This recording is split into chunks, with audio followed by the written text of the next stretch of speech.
La commune de Montferrand du Périgord devant le tribunal administratif de Bordeaux. Le maire refuse les compteurs Linky sur sa commune. Suite au refus, Enedis dépose plainte contre la commune. À la sortie du tribunal, nous rencontrons Stéphane Lhomme et l'adjoint de la mairie de Montferrand. Il nous explique qu'il attend le résultat du tribunal et il rendra compte du résultat du tribunal à Madame le maire que si l'amende leur était infligée, la commune serait en incapacité de payer. Comment s'est passée cette audience? Eh bien, l'audience a permis de constater qu'une fois de plus, Enedis tente d'intimider les communes par des procédures en référé, donc en urgence, qui ne se justifient absolument pas, puisque la pose des compteurs Linky est prévue en 2019 à Montferrand du Périgord. Et donc, la procédure sur le fond, la procédure administrative, en justice administrative sur le fond, sera largement passée. Donc, il n'y avait aucune raison de faire une procédure en référé. On va voir, on espère que le tribunal ne va pas se laisser instrumentaliser, puisque c'est de toute évidence, cette procédure a objet d'intimider les communes et de faire en sorte que les autres communes se disent « oulala, telle commune a été attaquée au tribunal administratif en urgence, et donc on ne va pas s'engager contre les compteurs ». Qu'est-ce qu'on peut dire aux citoyens pour qu'ils n'aient pas peur de refuser ces compteurs? Quel message tu as envie d'en faire passer Le message, c'est que dans la France entière, il y a des collectifs qui s'organisent, il y a des centaines et des centaines de collectifs dans tous les départements. Il y a de plus en plus de communes qui prennent des délibérations contre les compteurs, y compris des communes de plus de 100 000 habitants comme Caen et Saint-Denis. Et donc c'est un combat qui est en train de monter et qu'il faut continuer. En plus du refus par la commune, il y a la possibilité, si la commune ne s'engage pas, de refuser les compteurs à titre individuel. Mais là, le critère le plus important, c'est de savoir où est le compteur. Si le compteur est dans votre logement, à ce moment-là, il faut mettre les barbelés. Vous avez le droit de refuser l'entrée de votre logement à qui vous voulez, donc à Enedis. Il ne faut pas se laisser impressionner par leurs tentatives d'intimidation du genre « on va vous couper l'électricité, on va vous faire avoir des amendes », tout ça c'est faux. Par contre, c'est vrai que si le compteur est à l'extérieur de votre logement, s'il est accessible depuis la rue ou même dans votre jardin, il passe par-dessus les grillages, etc. Et là, sauf à être présente tout le temps, c'est très difficile. D'accord. Merci à toi. Très Qu'est-ce que vous avez pensé, vous, de ce procès en référé? Comme j'ai dit, on a été très surpris de la force qui s'est opposée à nous. Je vous regarde ou je regarde? Oui, d'accord. Voilà, on a été très surpris de la force déployée et des instruments juridiques déployés contre notre toute petite commune, et on a été surpris de l'urgence avec laquelle il fallait réagir, puisque pour nous, un déploiement en 2019, ça ne justifiait pas ça.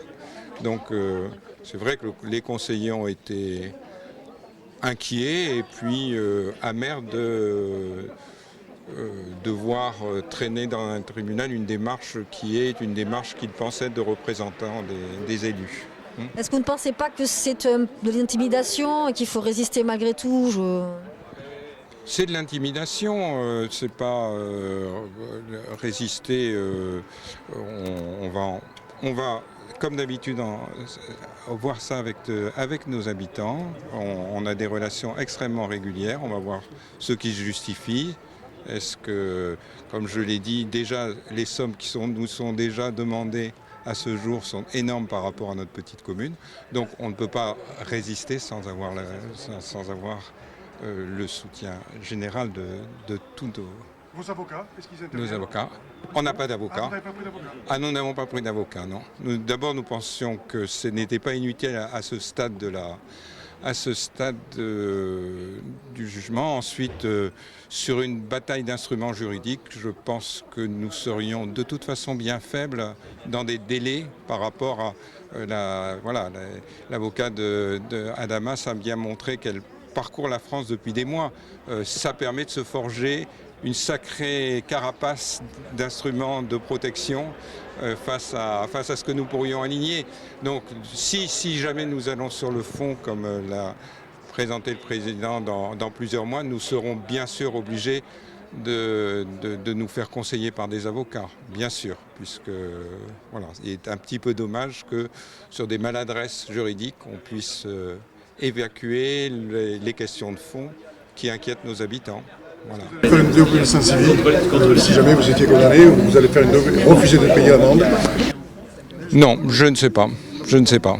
Là, vraiment, je ne peux vraiment pas vous dire. Je ne peux pas anticiper, surtout. Voilà. Donc, là, vous allez réunir vos concitoyens, là, vous leur donnez le compte rendu de cette audience. On va attendre le jugement déjà, oui. Et puis on va attendre le retour de notre maire, qui est à juste titre en congé, et donc on n'a pas l'habitude de fonctionner sans elle. Voilà. Merci bien. Donc nous on se bat contre les compteurs Linky depuis 4 mois et on pense qu'il faudrait une mobilisation beaucoup plus forte et des actions beaucoup plus fortes auprès de la population parce que les médias, notamment la presse papier, est achetée par le système des subventions. Ça a été publié récemment sur Facebook, la liste des principaux médias, évidemment les petits médias, je ne parle pas des petits médias, et je ne parle pas des radios, mais surtout de la presse papier, qui touche des subventions quand même assez importantes de la part du gouvernement, sinon elles ne pourraient pas paraître. Et bien par rapport à ça, ils se taisent. Ils n'osent pas aborder le sujet. Et c'est pour ça qu'il y a une grande partie de la population à qui on va imposer ces compteurs parce qu'ils n'ont même pas l'information. Ces compteurs sont quand même... on dit que la démonstration n'a pas été faite, mais si, il y a plein de gens qui sont électrosensibles, qui voient leur état s'aggraver. Il y a quand même des études qui ont été faites dans d'autres pays d'Europe où on a vu le développement de leucémie et de cancer par rapport à tout ça. Bon, sans parler du caractère intrusif évidemment dans la vie privée, sans parler du fait que ces compteurs vont disjoncter beaucoup plus rapidement parce qu'ils n'ont pas de tolérance par rapport au pic de consommation et que donc EDF Enedis va nous inciter à augmenter nos abonnements. Donc déjà, ils vont nous piquer de l'argent, après ils vont nous faire des propositions, après ils vont suivre tout ce qui se passe dans notre vie privée et puis quand même risque majeur pour tous les citoyens, mais en plus même pour la nation. Tous les organes de la nation peuvent être touchés parce que par ce système-là comment dirais-je, de transmission à distance, ça peut être intercepté par des hackers et on risque, je dis bien évidemment c'est un risque, c'est pas une certitude, mais un jour il pourrait y avoir un blackout sur la France. On pourrait se retrouver tous les compteurs coupés. Donc tout ça, c'est au nom du profit à court terme, du profit des industriels. Eh bien, on risque la vie des concitoyens, on fait prendre des risques inconsidérés et on ne sait pas où on va. Effectivement, alors il y a probablement une question de profit sous-jacente à cette question et peut-être une accointance avec les pouvoirs politiques également au niveau de RDF. Ah oui, parce que les pouvoirs politiques et les industriels en général, ils s'entendent bien. Je ne veux pas dire qu'ils sont tous corrompus, mais parce que j'en ai pas la preuve, mais je pense qu'ils doivent très bien s'entendre et il doit y avoir des intérêts convergents. On l'a vu avec l'état d'urgence, on est quand même dans une démocratie surveillée. Oui, de plus en plus surveillée. Alors bon, après l'état d'urgence, il y a le pour et le contre au niveau de l'état d'urgence. Si on n'en prend pas pour prétexte d'empêcher les gens de s'exprimer et de manifester, ça peut être accepté. Mais je crois que le problème, c'est même pas l'état d'urgence, c'est l'état d'esprit des politiques aujourd'hui qui se lavent les mains de tout, qui sont quand même complices des industriels parce qu'ils se font bien arroser, ils trouvent bien leur intérêt, mais ils ont oublié pourquoi ils ont été élus.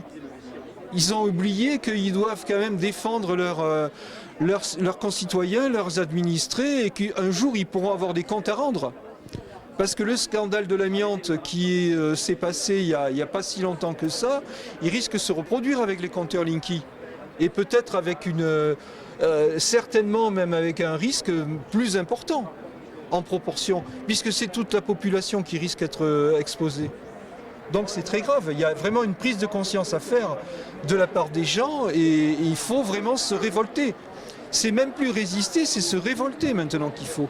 Mise en main propre par l'huissier à Enedis. Donc il n'y a que dans le 92, au siège social d'Enedis, que cela peut se faire. Voilà. Très bien. Mais merci beaucoup pour toutes ces informations.